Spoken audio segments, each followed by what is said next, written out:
আসসালামু আলাইকুম গাইস, তোমরা সবাই কেমন আছো? আশা করি সব ভালো আছো। তোমাদের সামনে আবারও আজকে নতুন একটি ব্লগ নিয়ে চলে এলাম।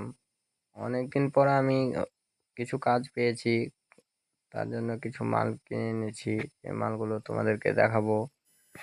কতটা কাজ পেয়েছি, কতটা মাল পেয়েছি সব বলবো এই ব্লগে। এগুলো হচ্ছে জুব্বার পিস। যে দোকান যাচ্ছি দোকানে মাল পাচ্ছি না, অনেকটা মাল লাগবে আমার। 100 মিটার মতন প্রায় মাল লাগবে। যে দোকানে যাচ্ছি 7 মিটার, 8 মিটার, 10 মিটার, 20 মিটারের ওপর পাচ্ছি না।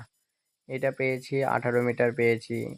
আর কালো কাপড়টা যেটা দেখতে পাচ্ছ এটা আছে 3 মিটার, বর্ডার হবে তার জন্য। আর দেখে নাও আমি কাজ কতটা পেয়েছি। এই দু পিসটাতে প্রায় 50টা মতন কাজ লেখা আছে। আমি একের পর এক কাজ কাটতেই আছি, কাজ কাটা শেষ হচ্ছে না, এত কাজ। আমি এর আগে কোনোদিন জুব্বা কাটিনি, এটা নতুন কাটছি। জুব্বা ফিটিং হবে কেমন তা বলতে পারবো না। জুব্বা ফিটিং কেমন হবে এটা দেখার জন্য চ্যানেলটিকে সাবস্ক্রাইব করে পাশে থাকো।